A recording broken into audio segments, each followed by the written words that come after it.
All right, we're going to start off with college football, NCAA football, Colorado, Deion Sanders. Now, this one's pretty interesting for me, John, and you have your ties into there, so I'm curious. So I would say this. I think Deion Sanders has been listening to the Rebels Edge. I know you've had a daughter who goes to school in Colorado. You've been there plenty yourself. You've probably bumped shoulders here and there with Deion when you're in town, because I'm sure he'd want to, get in your brain about what's going on in the market with all the money he's getting, which is $10 million a year. Not so bad. But at the Big 12 Media Day, John, he was totally different than he's been the previous 2 years down there in Colorado, John. And here's why I say that. He said sports are getting hurt by the unregulated players and the movement that we are seeing. I don't know anybody who uses the portal more than Deion Sanders. I don't know anybody who's taken the money that they've gotten and they're paying athletes as much as Deion Sanders has been able to do. So I think it's interesting that now he's taking our side of things, which is, hey, how about a damn salary cap? They do it in the NFL. They got to figure out a way to have some form of a cap, but nobody's really given the perfect answer yet. But it's something you and I have talked about for a really long time. Why is the NFL the best? It's because they have a real salary cap. It gives even the lowest end of the ring of a ladder. They have an opportunity because everybody's got the same salary cap. $255 million. It's probably now almost $300 million for the cap. But nonetheless, it's a cap, and it gives everybody an opportunity to be there. College sports, that's not the case. As a matter of fact, John, when you look around, yes, there's this settlement. Everybody's going to get $20.5 million each, every school that's part of the biggest of the big, right? But outside of that, they still raise money. They still got Ohio State money, Michigan money, Notre Dame money, Georgia, Alabama, all of them, where you're competing right now against schools where you've got $25 or $30 million committed to freshman classes that are coming in. I mean, so somewhere along the line, you've got to get it. But I love that at least he's finally come on board, John, that there needs to be a cap. But I noticed the timing of his asking of the cap is pretty interesting, too, since both his kids just got out of school. Pete, I was looking for some numbers, and I'm sure they're out there, but the best I was able to find was that somebody was tracking the 5430 initiative, and that's, I guess, what is the driver for facilitating NIL, name, image, and likeness deals. Colorado was 46th among active college football programs in terms of NIL. And as you said, Pete, they had a couple guys, three really, I guess, Travis Hunter, Shadur, and the Sanders brothers, I'll say, accounted for about $7.5 million by themselves of the NIL. I think Travis might have been close to 3 million, Pete. But to be 43rd or 46th among all these active colleges, you do have to wonder when the money does stop. Because, if you're Georgia and or Tennessee or South Carolina or, pick the school, how do they pay these guys as much as they're paying them year after year after year? And quite frankly, the answer is some of these contracts aren't worth the paper that they're not written on. They give the kid, oh yeah, we'll give you $4 million to come play here. And then the kid never even got it. That's why some of these guys transfer, because they're like, heck with this. If you're not going to pay me, I'm going.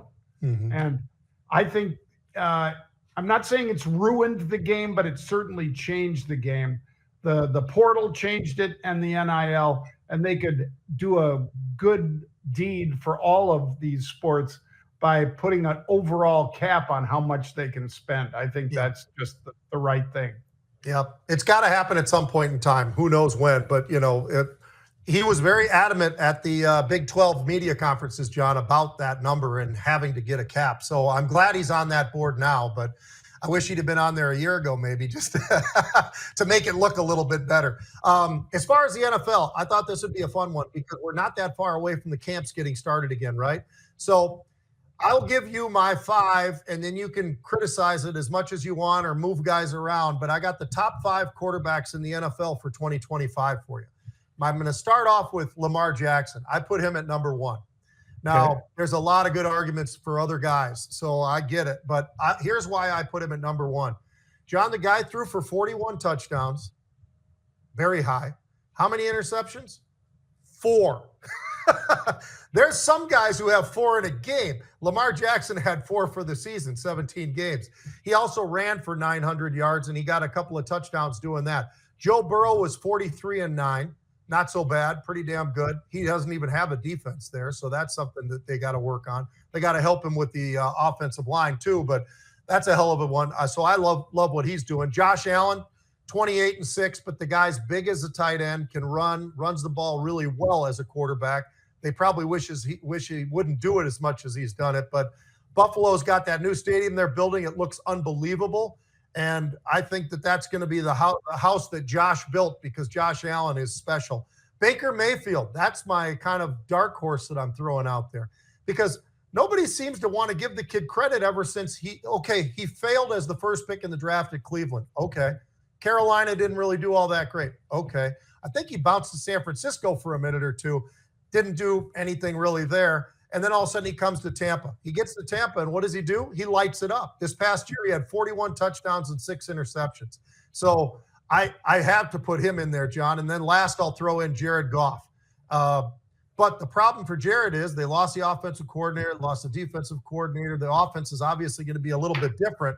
And Jaden Daniels, the problem for me with him, because I think he's unbelievable, the only problem for him, and he runs a lot too, is that sophomore slump. It seems like everybody falls into it. You know, they start off great, and then they kind of start to slump a little bit that second year, and then they can come back. But, you know, I just wonder if that's going to happen to Jaden. Do you like that list, and do you like the order, or do you like it mixed up a little bit? Well, I got to put Herbert in there, Pete. Yeah, I like it. I like your Lamar Jackson pick. By the way, all of these guys that Pete's talking about, until you get to Jaden Daniels, all of these guys are 28, 29 years old. Mm-hmm. They are young. And Jaden, I think, is going to be, you know, one of the best of the whole batch, Pete. Obviously, you got to throw Mahomes in there, but Stafford, he's the only QB in the top 10 rated QBs, Pete, that is over 30 years old. Yeah. I mean, this is a young class from Josh Allen, 29, Mahomes, 29, Lamar Jackson, 28. I mean, these guys could play for a lot of years, especially with the new rules on how much you can touch them or not touch them. Yeah. And Justin Herbert, 27, Pete. Jared Goff, like you said, he's turning 30, I believe, but I don't think he was 30 when they did these rankings. And Jalen Hurts, only 26. Yeah. And after seeing him in the Super Bowl, how do you not want that guy? I mean, if you picked a guy to start for your team, a lot of people would say Mahomes. I get it. But Josh Allen and Jalen Hurts, they will run through a wall to get that first down. They are extending to get, you know, that third and whatever. They're going to get that first down. Mm-hmm. You wouldn't want to be the punter at all on those teams, because you don't get to punt much on either of those two teams, Pete. You're not even going to get into the whole list of the best. But I think those guys are great. Stroud could have the same kind of year that Jaden Daniels had last year, and that Stroud had his first year in the league. This will be his third. So watch that kid, because he's something special too. Yeah.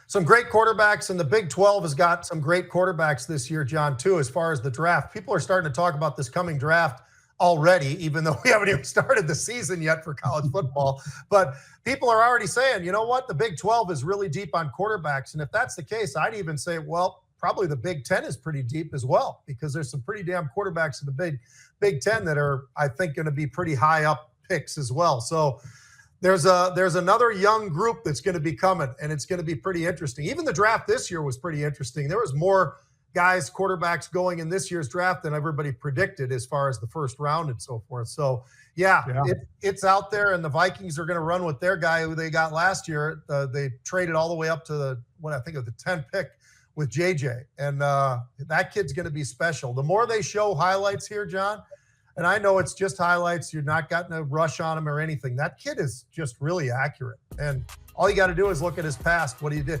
He won in everything in high school, won everything in college, and now he's here at the Minnesota Vikings with, I don't know, maybe the best receiving group of anybody in the whole NFL. Yeah, absolutely. I think it's going to be a phenomenal year for you guys. We'll have to talk about that later in the week. Yeah. Pick the winners and losers as far as the top teams in each division.